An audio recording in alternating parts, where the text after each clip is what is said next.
You just turned on. You just turned on. Natural on the way. Natural on the way. Better known as.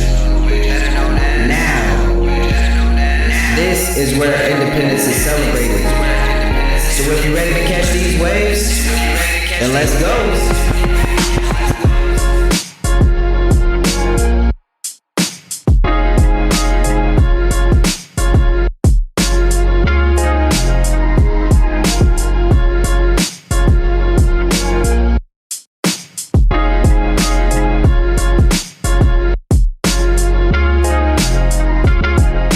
What's good, everybody? Welcome back to another R.O.N.F podcast episode and another Naturally on a Wave independent music interview. And we have a brand new artist joining us today, all the way from Florida. Oh man, I'm getting on the map. You know what I'm saying? We in the States, we in the countries. You know, we live with the independent music. So I'm definitely happy to have another artist come and join me and celebrate their independent journey. So we're gonna welcome him. He's going to say his name, where he's from, and the type of genre that he does. So please welcome.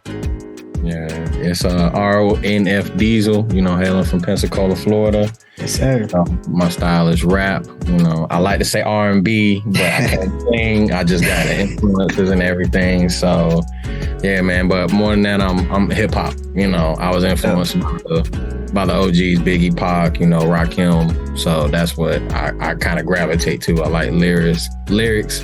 I like putting, you know, real good energy and, you know, actual content, quality content in my music. So I would say more of a hip hop artist than anything. Okay. Dope. All right. So that kind of leads me to the first question is, how did you really get started on your independent music journey? Man, I started rapping or really trying to, you know, do music when I was like, I say closer to 15. And in all reality, man, I wanted to be a singer. You know? No way. Yeah, man. I was real heavy, like with Jodeci and Drew Hill and Bill Withers. Wow. Was a real big influence of mine. So like I started out trying to sing Bill Withers songs, but I got like a natural affinity for it, but I just ain't got that voice. So yeah. I gravitated towards the hip hop and rapping and really, you know, I found a group of other younger gentlemen who kind of took me in, and they kind of showed me a little bit more about that side of rap and doing ciphers and freestyling. And that's where I got into it. And yeah, you got in the trenches with it. Okay. Right. All right. I see you. Okay. So let's go with your stage name. Let's switch real quick. So let's talk about your stage name. Is there a story behind it? Do the acronyms mean something? You know, let us in on that. Yeah. R.O.N.F, it stands for Real Ones Never Fold. Word. Yeah. There we go. That was It was a process getting to that, because originally it was me and one other of my homeboys who had it. Me and my homeboy kind of fell off, and I just wanted to keep going with the R.O.N.F because I like what it stood for. I like the Real Ones Never Fold, and it's kind of like, I don't want to say making fun of like this generation with the YBNs and the NBA and everything, because them boys doing their thing, but it unexpectedly people gravitated to it because of that, and they were like, okay, so you got that extra letter, what the hell? But in all reality, it's almost like it's a statement, you know, to myself. It's Real Ones Never Fold Deezle. So that's something I keep in the back of my mind with every song I make, every time I perform. That's dope. Okay. So we're talking about you getting into rap. First, you kind of was wanting to sing a little bit. So your rapping definitely comes from your mental and your heart, from what I could hear. So what place do you go when you're writing and then taking that into the studio? Man, I really go into like my younger self when I do my writing. Like I get into that mode of when I was younger. I had a lot of insecurities about my image, about, you know, where I was in life, especially between like the age of like 15 to 20, I didn't have no pops. My mom wasn't too much of a mom. Yeah. And, I got 2 older brothers, 3 younger sisters, but I don't have a relationship with them like that, especially back then. And, I was a grandma's boy. So I was, watching guys like Biggie come up, I was like, bro, this big black dude, in there smooth, pulling ladies. I was like, man, like, I want that. And, I just remember that hunger, that feeling of wanting to have women, have money, but in all reality, the underlying emotion I was feeling was just, I just want to feel wanted and I want to feel accepted. Right, and really, I right. want to express myself. Yeah, I feel that. So you kind of were talking about like what type of artists have inspired you already a little bit earlier. So how do these artists play a role in, your creative and unique flow that you have going for yourself now? Right. Honestly, biggest influence of mine, and people will say it's cliches, but I just gravitated to Biggie when I heard like his tracks. He's got a track with Method Man called The What, and man, just hearing their energy and their flow on that, man. Yeah. Like, I can tell you, I bumped. I started listening to Ready to Die in my grandmother's like 2011 Camry while she was dropping me off at a friend's house. And like, this was not the clean version. Yeah. I started like, who the fuck is this? 6 in the morning. Yeah. My grandmother like looked at me. She was like, Matthew, what are you saying? And I was like, dang, grandma, that's just what I like. Yeah, word. Yeah. That type of reaction, like, fueled me even more. I'm like, dog, like, right. People don't like it, but at the same time, it's like, what? Exactly. And it just fueled me just to like, okay, I want that reaction. I want people to think about my music, think about me in that light. Okay. That's dope. So you've been releasing music officially, at least from your Spotify, since 2020. So did COVID play a role in like the release of your music during that time? And how did you think it was going to turn out once you actually did put your projects out? COVID, man, that just gave me like a lot of time to myself to really like reflect on the type of art I want to push out there, the type of tracks, the type of energy I want to push out there. Yeah. And it gave me time to write, even though I was working all up through most of COVID, I was working as like a server / houseman, busboy. Yeah, as we all were. Yeah.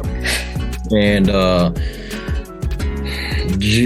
my aim with each project, bro, was just to get better. Call Me Crazy was, what I felt people were like saying behind my back, or even some people to my face, they were calling me crazy.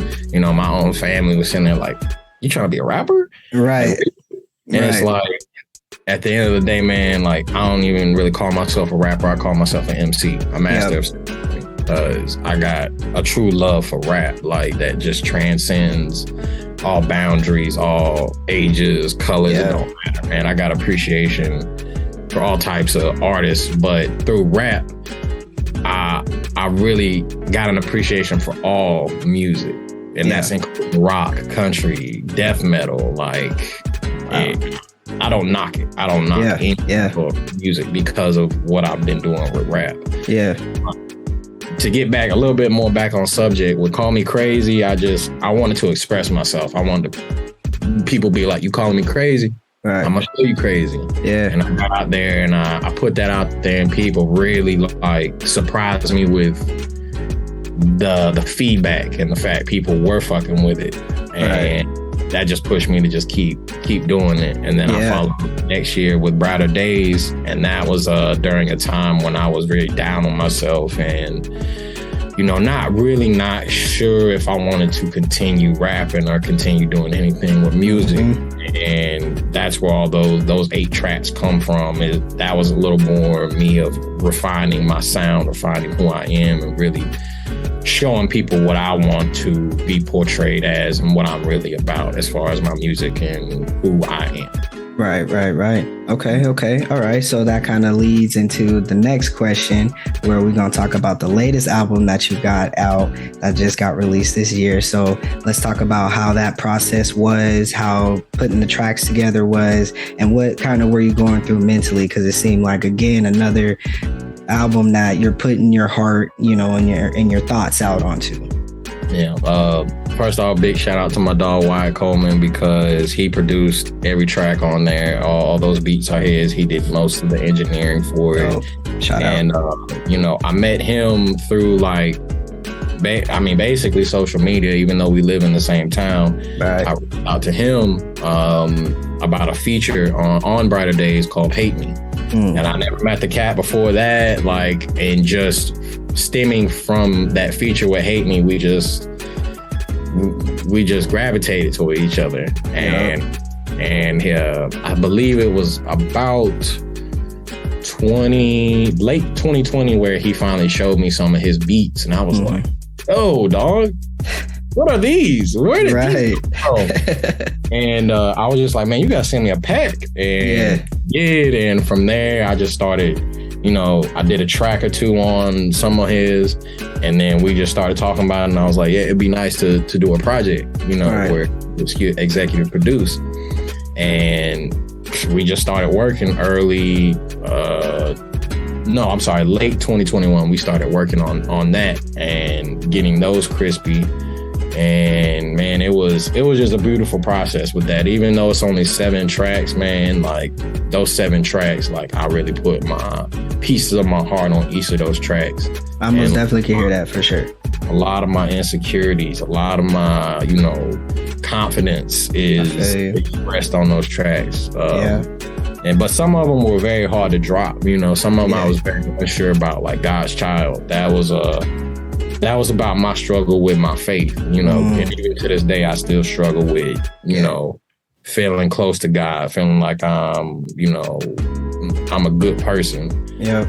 And that's what that song was about. And with this project, I just feel fully mature as an artist, because each track has a set tone, it has a set message that you can feel. I know. Yeah. And that's what I was aiming for, man. That's dope. And you hit the mark. You hit the mark for sure. You did it for sure. Yeah. I fucks with the album. It's dope. I was playing it before, we hopped on this. So, you know what I'm saying? I fucks with it for sure. You did your thing.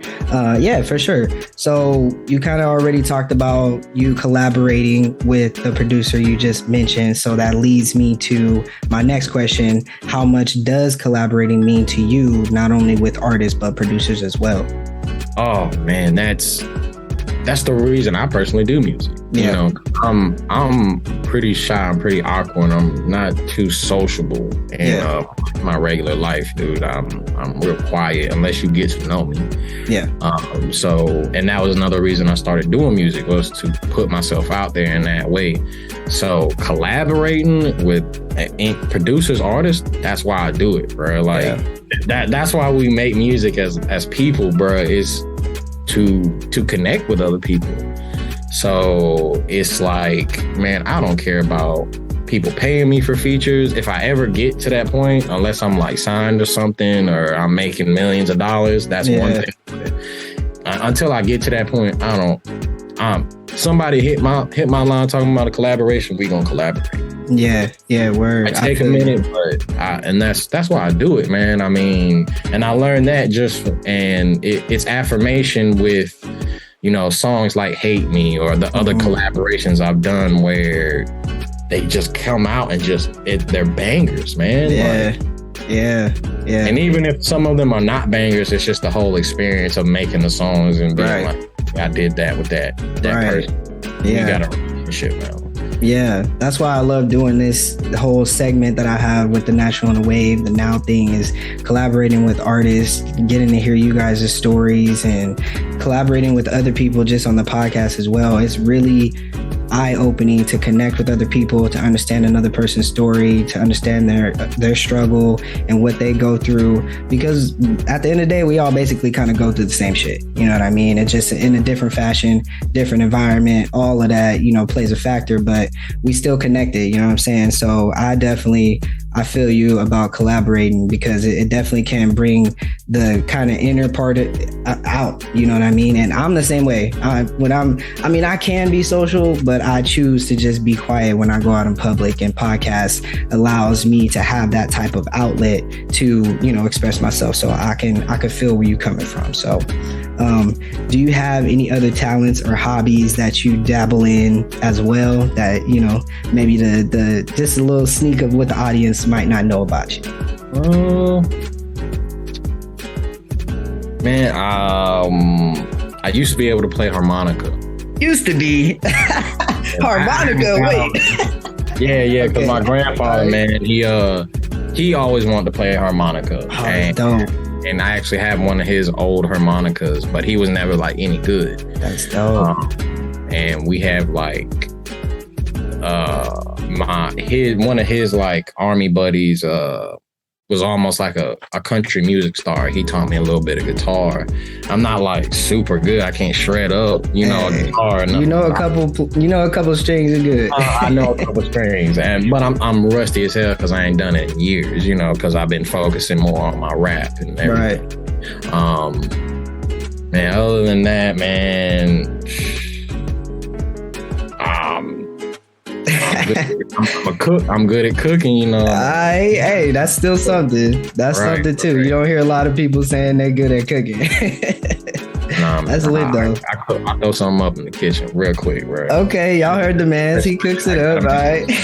Some of my special chicken, man. Oh, he got special chicken. It's not just chicken, y'all. It's special. Oh no, bro, it's the sauce I put on it. I can't. Not the sauce. All right. Give you the recipe. You can't give it to me like, you know, write it down, but you could cook it up, you feel me? And then it's up. All right, bet for sure. Okay, so on to the next question here. You have music on Spotify and YouTube. How has the process been for you as an independent artist, figuring out how to upload your music and promoting it as well? Shout out to DistroKid, man, because before I found DistroKid, man, I was like just uploading to YouTube, uploading to SoundCloud, you know, the free platforms. Yeah. And I mean, like, people were fucking with it, but it just, there was that issue of the availability, the ease of availability, because everybody has a phone, everybody... Yep. In this day and age, it has to be something easy to connect with. Mm-hmm. And that's the issue I was having, you know, especially when I actually dropped Call Me Crazy. I only dropped it on YouTube and SoundCloud, and I found DistroKid. I heard so much about it, and I was like, man, I gotta go ahead and just do that and push it out. And DistroKid got me right, you know, like, you know, a couple singles and 3 projects later, I'm still fucking with them. I feel it. Pushing it out, but it's a whole process, man. Especially with promotion, because like I said, I'm a very kind of antisocial, very quiet, shy person, and it's hard for me to do these promotional videos, you know, especially when it comes to like TikTok or these boomerangs, man. Yep. It's hard. Like, I got ideas all the time, but it's also hard to find the time to do that. And, you know, find the quality equipment to do all that. But it's just a process I've had to come along with each project. Most definitely. It's especially being any type of artist, you have to have this image you want to portray to people. Yeah. You know, people who just listen to music and don't understand it, they might, you know, not be able to comprehend what it actually is. They might think it's fake, like you're putting on a persona for who you are. But no, man, people don't want to necessarily see you, you know, your flaws. They want to see you being good, you know, and top notch at all times. Yeah. And part of it. And that's something like, you know, I'm still working on, but I feel we all got to work on. Yeah, I feel you. I'm in like the same realm with how to figure out how to promote the podcast, because I'm not the type of person with the boomerangs and the in front of the. That's why I do podcasts and it's audio. You know what I'm saying? I mean, even though I do these interviews, you know, it's still only just like 2% of video. You know what I mean? And so trying to come up with how to market on social media, and TikTok is out now. He says the biggest one, and I'm like, dang, I got to get to video soon. People, audio is going. I don't know, but you know, we gonna figure it out. Yeah, it's crazy because like multiple artists, like my homie Wyatt Coleman, dude, he is a genius when it comes to marketing, and he tells me all the time, TikTok. Yep. That's how you gonna pop off, man. Yeah. That's what I've been hearing too. I'm like, me and you, we on the same. I'm like, I can't. What do we do? Exactly. What's my little niche I'm gonna put on TikTok? Exactly. But I mean, I have some ideas. For me, it'd be I love delving into the history of rap. Okay. I like breaking stuff down. So I mean, I got little ideas like me per se. What is it like? Me breaking down famous verses like bar by bar, or really like showing people what a bar is, or what an ad lib is. Right. Is, you know, because I feel even though rap is like one of the most popular genres right now, people don't really have a respect for it. Oh yeah, most definitely. I feel that.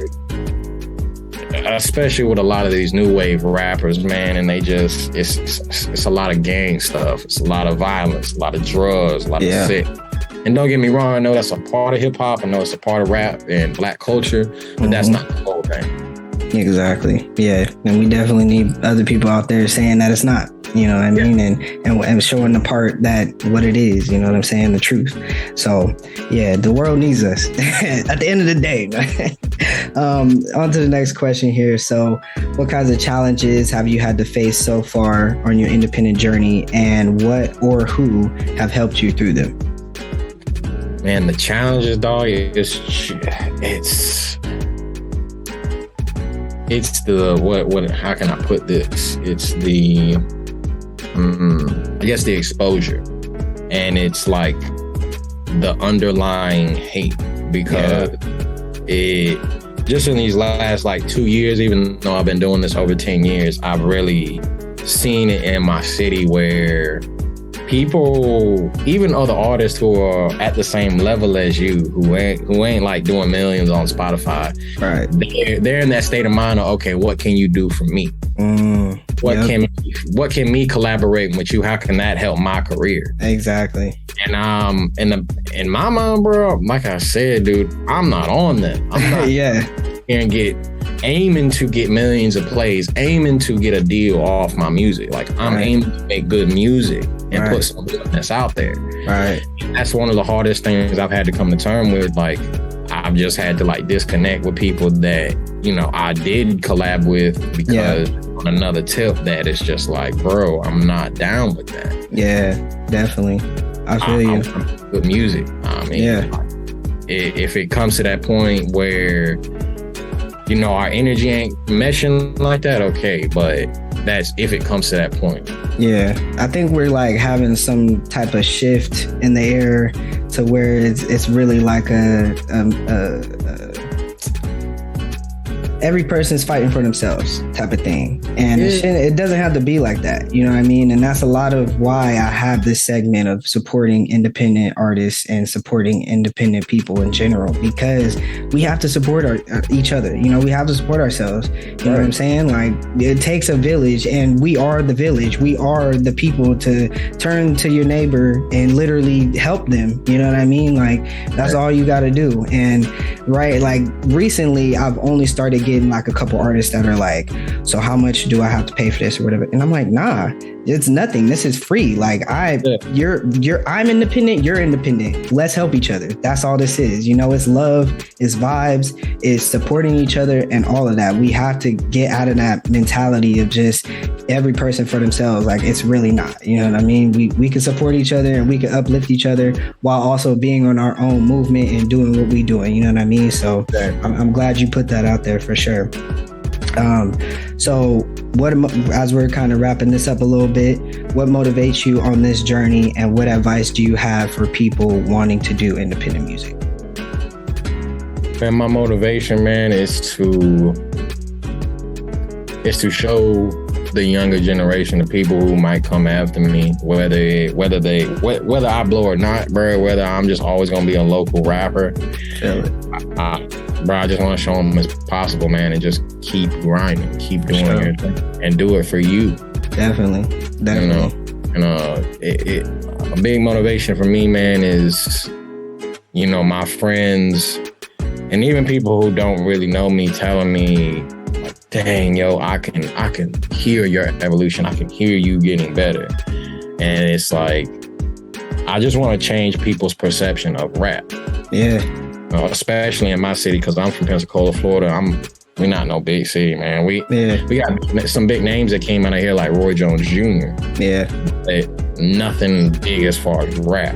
Right. And whether it's me who comes out of the city like that, or another artist in my city who comes out and puts like my city on the map in that regard, I'm still gonna support it. Yeah, most definitely. Ain't no hate in my blood when it comes to music. And as far as advice to any artists here, locally, future, in the past, just keep grinding, man. Stick to your guns, man. Like, definitely. And just keep it real, man. Like, yeah, I agree. 1,000%. People gonna appreciate that real you more than they appreciate what you're trying to perceive to them. Facts. 1,000%. All that shit's gonna come to light, especially if you blow up, man. You're gonna have media and everything on you, like, so people gonna see whether you're keeping it real or not. So just keep it real. Stay consistent, man. Yeah. That's kind of like along the lines of what my dad told me when I first started this podcast.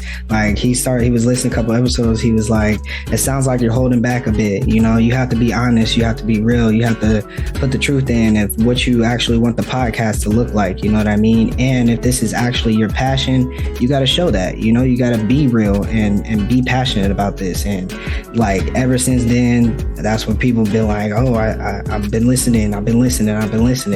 And that's what you got to do. You got to grind, you got to stick to it, and you got to be true to yourself for sure. So thank you for those words, most definitely. So last question here before I throw a little surprise in. What are some goals you have on your list this year, or I guess kind of ending this year and maybe going into the next year for your music? As far as my music, man, I really want to do more shows. I don't necessarily care about getting paid for them. I just want to do more shows. I want to get out there. I want to get my live performance chops up a little bit, because all that can transition and really accumulate into your actual music and what you're putting out there. Right. Big thing for me is just, get my music in front of more people. Yeah. That's a big thing for me. And of course, release more music. I'm actually already preparing to start working on my next project that I'm planning to release on my birthday next year. There we go. All right. Well, y'all heard the man. So, all the links and stuff will be in the description. So make sure that you keep up with him, follow him, all of that. Okay. And look out for the new music. All right, y'all. So we got this little special I'm gonna throw you in. It's called the hot seat. Okay, every artist got to get in the hot seat when they come to the Grown Up Podcast. All right, it's 4 quick questions, and just run the first answer that comes out the top of the dome. All right. So, favorite artist? Currently, Big Crit. Okay. Now this one's gonna be a little tricky.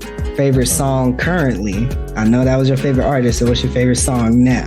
Oh, currently, man, I would have to say Doghouse by Isaiah Rashad featuring R.O.N.F from TDE. Okay. And if y'all don't know what that song is, you better go and look it up after this, okay? Yeah. All right, so favorite food?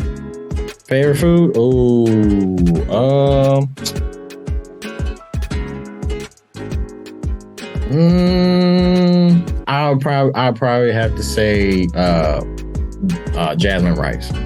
Okay. That wasn't what I was. Rice theme, bro. I love rice. I eat rice. Okay. That's interesting for sure. All right, so last question here. Favorite memory of your independent journey so far? Favorite memory was probably my aunt texting me when I dropped Call Me Crazy and I dropped my video for Focus. And because she had never, like, she had always mentioned like me doing music, but she mentioned it and said, "Baby boy, you look good." And I really liked the song.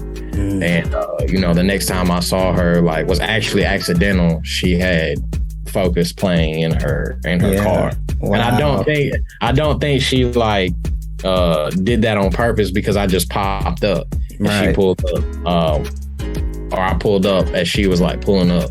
And opened up the door and she had Focus playing, and I was like, "Dang, auntie, I appreciate it." Hit you in the chest right there. All right, I feel you. That's definitely a memory that'll stick out and stay with you forever. So I thank you so much. Appreciate you for coming here on the podcast, and we gonna wrap it up right here. You got any final words that you want to tell the audience? Any personal shout outs you want to give? And of course, please let us know your social medias and what streaming platforms you have, even though it's going to be in the description. We got to do it for the audio listeners. Right. And big shout out to Fresco Recording Services of Pensacola, Florida. That's one of my exclusive engineers. He's been riding with me since Call Me Crazy. If I never met him, I probably wouldn't be dropping the type of music and the quality of music I am right now, because he just, that man is a legend. For real. Shout out to his beautiful wife, Joanne Aru. She set me up with this whole Zoom meeting. Oh, look at that. Shout out to my dog, Wyatt Coleman. He already knows nothing but up, because he taught me a whole lot about the actual business side and promotional side of the music. Man, there's so many people I want to shout out. They're getting all jumbled and stuff. Shout out to Spilletry, the mouthpiece. It's always loved. That's a beautiful woman, beautiful poet. Y'all should go check her and my song out, Shadows. So got the video on YouTube. Man, other than that, man, y'all go check me out on Spotify, all streaming platforms, Audius, Tidal, SoundCloud, YouTube. My YouTube with all my videos is going to be at R.O.N.F TV1. Check that out. And if you're looking me up on Spotify or anything like that, they're very particular with my name. They make me mad a lot. R.O.N.F.